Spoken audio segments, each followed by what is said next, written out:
and dudettes, so pretty much only going to talk about a couple of things, but don't want to wait till other news piles up. So yes, USC did get a victory Saturday against Washington State, like they should, but it was a tough go in the beginning. They were down 14-0 quickly, and it looked crazy because even their starting quarterback, Keaton Slovis, was knocked down on the first drive and he never came back in.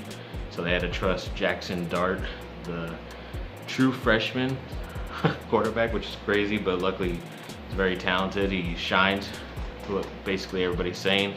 Definitely did well stats-wise, over 300 plus throwing yards. Had about 30 or 40 rushing yards, I believe, which is really different for a USC quarterback to have the dynamic of running the ball as well. But he also did get nicked up. I think he hurt his knee, which is ridiculous. And I think the third quarterback even came in for like a play, but luckily he still played through it. Hopefully it's nothing too crazy where he can still, you know, have a quarterback battle with Keaton Slovis. I don't know how bad Slovis's injury was. I don't even know what it was really. I thought maybe it was like a concussion, and he's had a prior history of concussion, so they might keep him out, and it might be the freshman's, you know, time to shine for the rest of the season. You never know, but either way, I'm pretty sure it's going to be a quarterback battle no matter what for Oregon State coming up next week.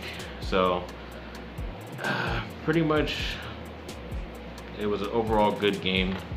You know, even like they asked a question on one article if Slovis is still going to end up leaving for the NFL after this year, because he was considered like a top 5 quarterback prospect going into next year's NFL draft. But honestly, for his sake, I think maybe he should transfer to another school, maybe learn a newer offense that is better suited for the NFL, you know, actually get under center and, you know, next to offensive line instead of just always in a shotgun, because all these kids do is just get the ball thrown at them and they never get under center, and then when they have to do it in the NFL, they're never prepared, and that's when fumbles happen. So I think he's transferred to another school, preferably not somebody in the Pac-12 or someone that USC plays next year, but you know, good luck to him, because I'm pretty sure they're going to give it to the keys to Jackson Dart to the team, just like how they did to Slovis when JT Daniels went down a couple years ago. So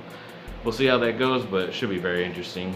Then some positive news too, as I mentioned in the last video. We'll see how this whole coaching change affects recruiting. The USC Trojans, I believe it was Saturday night or Sunday morning, they did get a commitment from a 4-star cornerback on defense. How about I'm saying his name correctly? It's pretty difficult. Efesian Prysock? Very difficult name to say. But yes, he's from Bishop Alemany out there in the valley. My sister went to that school. It's pretty crazy. They're getting a lot of good, talented players from that school consistently every year, USC. So we'll see how good he is. The past couple guys have been pretty good. So looks like a pretty good commitment right there. Then Dereck Lively, the number 2 overall commit, coming in next, not this season for college basketball, but the following season. He's number 2. He's a 7'1" center, and he just committed to Duke earlier. It's pretty crazy how both my teams got 5-star centers within a couple days. But yes, this now makes Duke basketball the number 1 recruiting class in all the nation. They have 3 5-star players and 1 4-star. Remember, it was Dereck Lively, of course, then Dereck Whitehead, the other 5-star Kyle Filipowski, the other 5-star, and then the 4-star shooting guard Jaden Shutt. So everybody was all worried about Jon Scheyer becoming the head coach of Duke and seeing if he can become as good of a recruit for top players like Coach K was. But people don't know is that Coach K, yeah, he kind of seals the deal with players, but guys like Jon Scheyer, Nolan Smith, other assistant coaches are always the other ones that are at the games recruiting these guys in person and having the better relationships with them than the main head coach. But because he's that good, his team next year when he takes over for Duke is already so talented that they might be considered the number 1 team, which is freaking awesome. Definitely looking forward to that.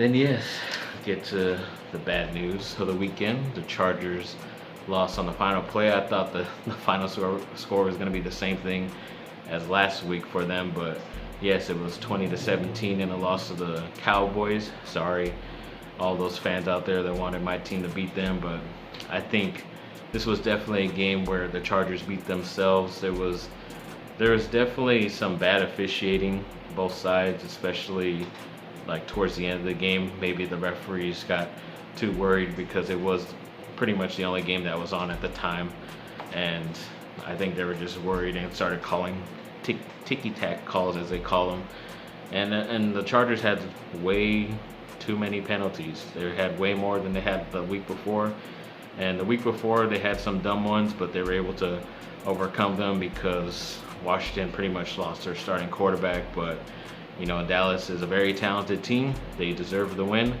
and everybody hated the kicker last week for Dallas, and now they love him, of course, because he hit a really long field goal. But yeah, just take a look at the film. Sure, that's what they'll do. They'll take a look at it, get better. And I forget, oh yeah, of course, the Chargers get Kansas City at Kansas City next Sunday, I believe it is. I forget if it's Sunday night.